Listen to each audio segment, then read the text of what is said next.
Welcome to round one. We have a completely unkeepable hand. It's a very clear mulligan because we have no lands in it. We are on the draw. This is a little awkward. We really need to hit one of our other colours to make this hand good, though we can't. It's greedy to go to 5 because we do have the 1-drop. And we do have the ability to punch through a bunch of damage. Our opponent is quite slow as well, apparently, so we'll take that. We can go turn 2 Spire Tracer. How about that?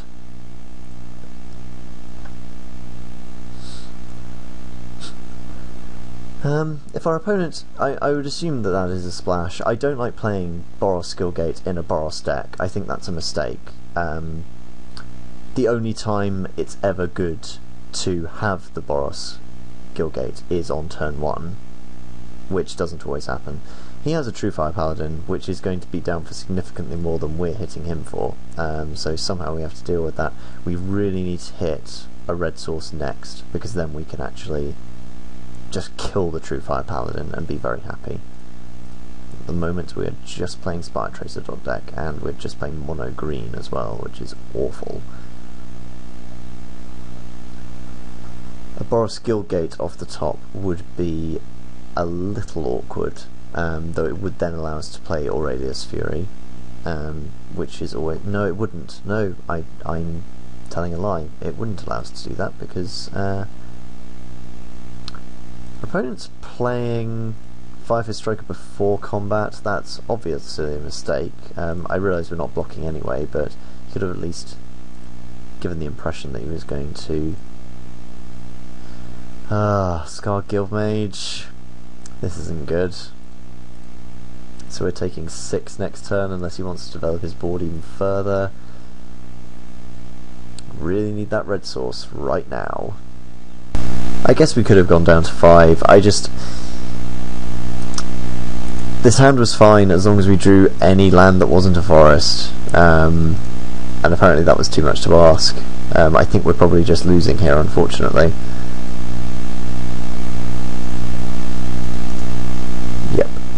Taking... yeah, we are taking 6, I thought so. And he's playing another 2-drop. Halberdiers, that's fine. Yeah, I'm about ready to scoop up my cards at this point. We're going to take...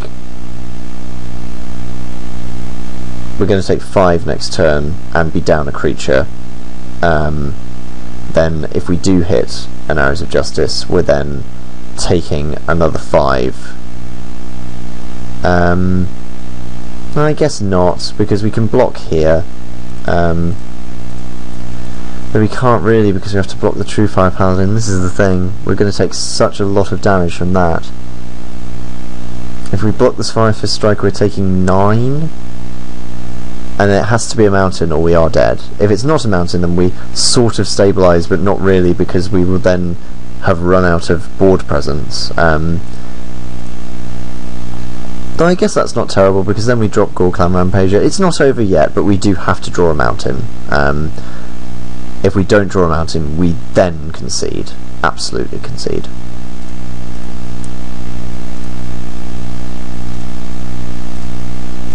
We'll block here. We're taking 9, presumably he wants to pump True Fire Paladin twice.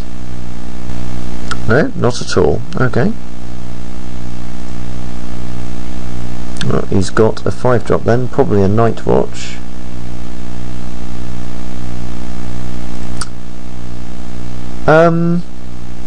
Why didn't you just Blood Rush that for the win? What do you think I have with 3 mountains? This is fine. I do sometimes wonder what goes through some people's heads, because that was clearly a misplay. I'm not imagining this. That was a misplay, right?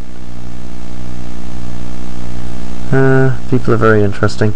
I can run out the Gorklam Rampager now, which eats his Halberdiers. I'm then chumping.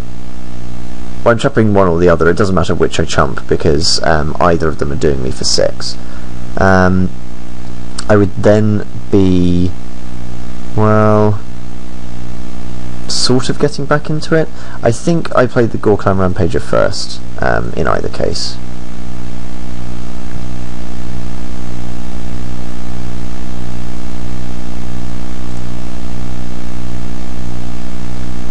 I then chump the True Fire Paladin, hope he doesn't have any kind of blood rush for this. No, that's not correct. Yeah, I chump here, because if he has blood rush for this, I die. What's this now? Probably Edict? Yeah, Edict. Okay, I'm dead. That's fine. Happy to concede at that point, because there's nothing I could do. It's good that we know he's got Wrecking Ogre, but he doesn't know how to play it, certainly, because he could have killed me last turn. There's not a card in Standard in this environment that could have saved me at that point. I don't know what we can bring in.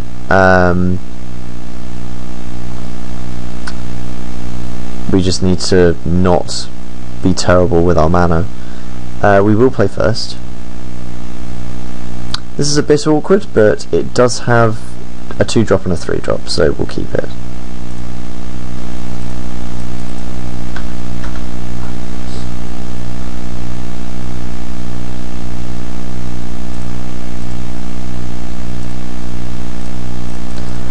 This is where we just draw nothing but land, isn't it?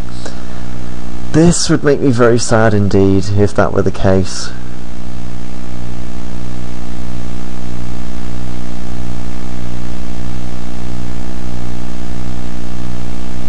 Is this going to be True Fire Paladin again? Yeah, of course it is. Why wouldn't it be? I'm going to swing in, because I'm not blocking with that. And hey, you never know, he may not value his True Fire Paladin. He values his True Fire Paladin, that's fine. Well, I can represent the damage that this is going to cause him. The problem now is, I suspect we're just going to draw lots of white spells and die. Maybe mulliganing was correct.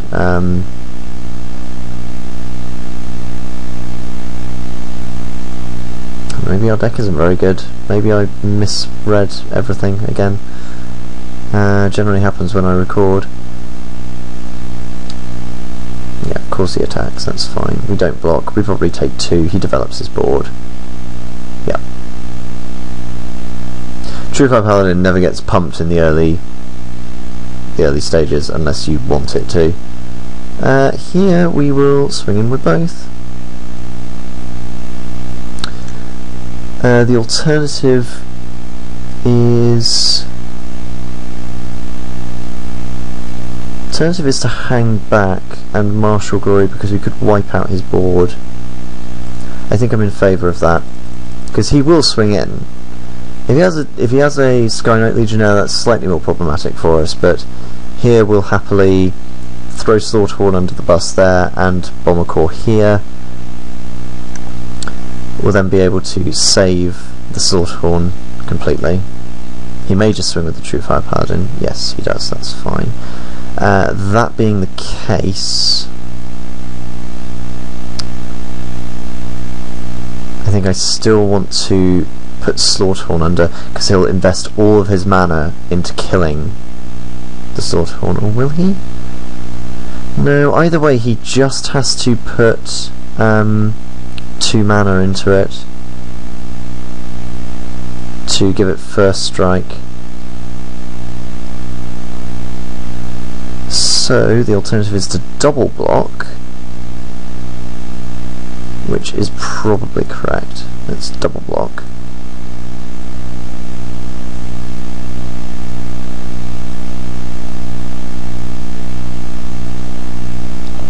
This forces him to use all of his mana, and then whichever one he is ordered to kill first, we then deal with. This way I suppose he only has to give it first strike. True Fire Paladin is such a difficult card to deal with. He's then going to pass priority, or will he get greedy?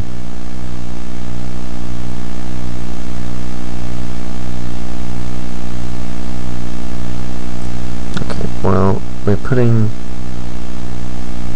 it like this, because at least we do kill True Fire Paladin. We're currently trading 2 for 1 against us, unfortunately, but he needs to have a trick of his own to save his True Fire Paladin, which he doesn't have, so this is fine. It's +3. I think you shouldn't have done that. Yeah, this is fine. So we've traded 1 for 1 and we've made him waste his turn. That's fine. We do need to draw all the gas now and not more land. Thank you, deck. That would be nice if you would stop doing that. Here we don't really attack because his Daring Skyjack would crack back and we'd only be attacking in for 1. He'll definitely have a ball presence as well, so Slaughterhorn wouldn't be getting in the following turn. We would love to pull anything now from our deck. We can cast absolutely anything, we just need to draw it. Edict, that's fine.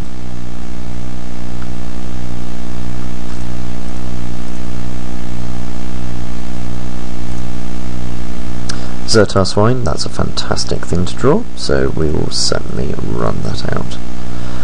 We could represent Smite, there's no reason not to. I don't think he'll be attacking with the Daring Skyjack, but we might as well represent it. We'll keep the Bomber Core back because you don't want to lose the Zertar Swine to a Trek. I'd rather do that on our attack step rather than blocking his guy.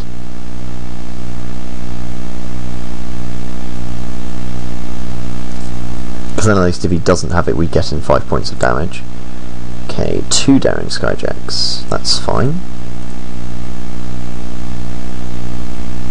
Definitely still need to draw gas.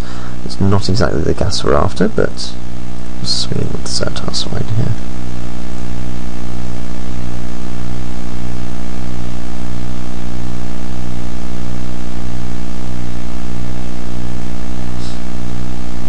This then gives us Battalion next turn, which is very good for us, because we can just start clearing his Skyjacks out of the way. He needs removal for one of our creatures. Any of them will stop us having Battalion, at least for this turn. If we get a Hellraiser Goblin, that's excellent for us. He's just got 3 Daring Skyjacks. Sure, that's fine, one of them will die. One of them die, one of them will block Bomber Core to stop it happening again, and that's fine. Get in. Kill this one. Most likely we'll Blood Rush onto the Spire Tracer, though he does have open mana, so that might not be wise.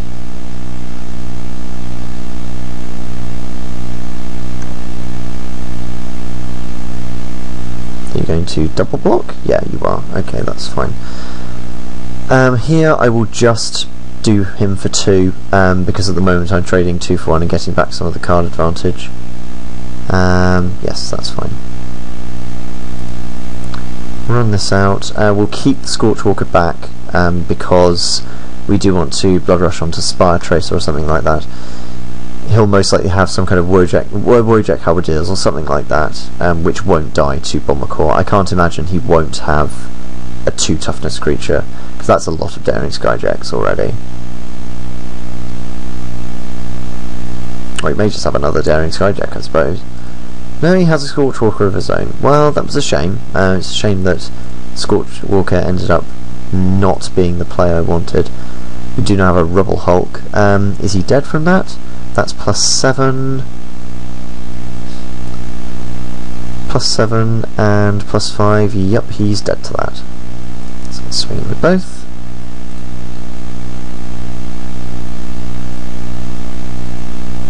So we go Blood Rush here.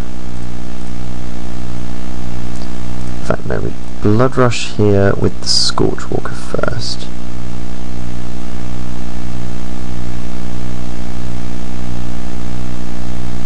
Then we blood rush here.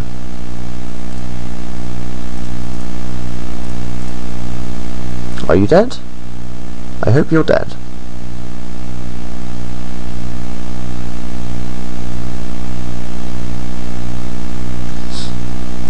Are you dead? Sweet. It looks like you're dead. Okay, game 3. So he has a lot of 1 toughness creatures, which means he's prevented from swinging in with them in the early game because we have the early ways of blocking them. That being the case, I'm tempted to bring in Foundry Street Denizen as an early play and take out most likely the Hellkite Tyrant, just because it is a late game play and we're unlikely to make it that far. Good lord, what do we do? I'm not sure what we really change here. I don't think there's a lot we can change. We haven't seen much early game from him. We have seen sort of we have seen Skyjack, Skyjack, Skyjack, so he does have the potential to be explosive.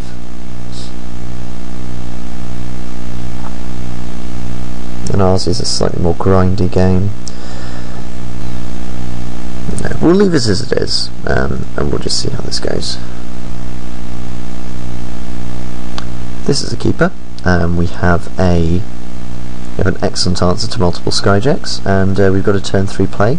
Turn 3 is average for our deck, so that's absolutely fine. And our opponent is mulliganed, which is always good. Okay. Well, there were a lot of Boroskill gates going around, so I'm not entirely surprised he snapped up all the rest of them. But as I say, I don't like playing Boroskill gates in the Boros deck. You always end up drawing one when you don't want one. Okay, Halberdiers, that's fine. I will play the Scargill Mage.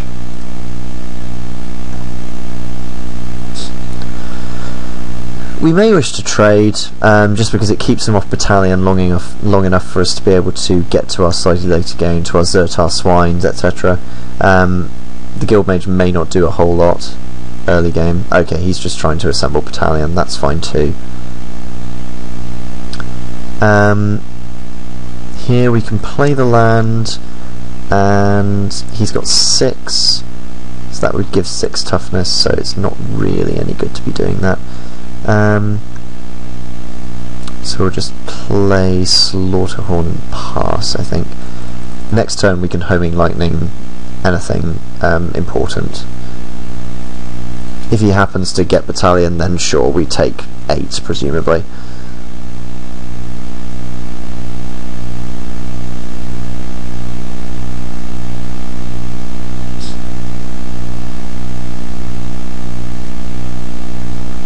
He's getting in with both. He probably has a trick, and both of my creatures are quite valuable, so I think I will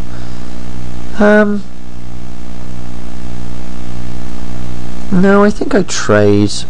I will trade the combat trick. Other than that, I'll get rid of the Skyjack. If he has a combat trick, then he has a combat trick. It gets it out of his hand. No, he didn't have it. That's fine.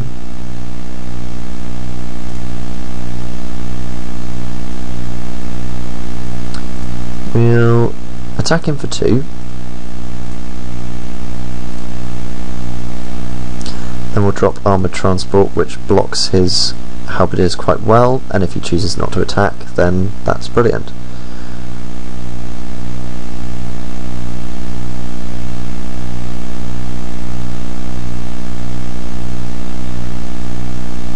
Mugging? That's absolutely fine. The Scarred Guild Mage is good inevitability, but it's not necessarily our late game plan. Again, I will happily trade. There's no reason why I wouldn't. I have far bigger creatures where those came from. Yeah, and he's got no play. I don't understand why he's throwing away his creatures like that. I guess because he can't really do anything else. So we'll play this 5/4. Then next turn we'll play a 6/6 and hopefully lock up the game. It's unlikely that he's going to have an edict here for this one, but then he's going to be kind of stuffed. He doesn't even have the edict. Okay, we'll get him for 5. We won't play the Rubble Hulk because it is slightly larger. there's no reason to overextend and to show him a bigger creature when he still needs to deal with this one. And it is still a combat trick that could take the game away next turn. No, sorry, not next turn, the turn after that. Also, if he's got a big play, we can Homing Lightning. Exactly. That's exactly the kind of thing we want, Homing Lightning. So yes, that is just going. I'm not letting you have that.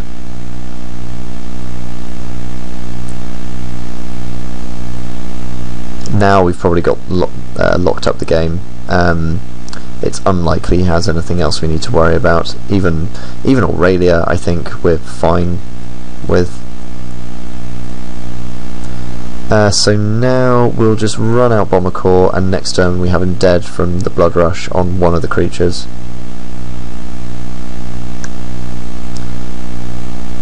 Presumably he now has Edict, so he'll deal with the Zertar Swine, but he's still just dead. Looks like he may be dead anyway. Swing with both. Looks like he's F'd. He's F6'd. Could be.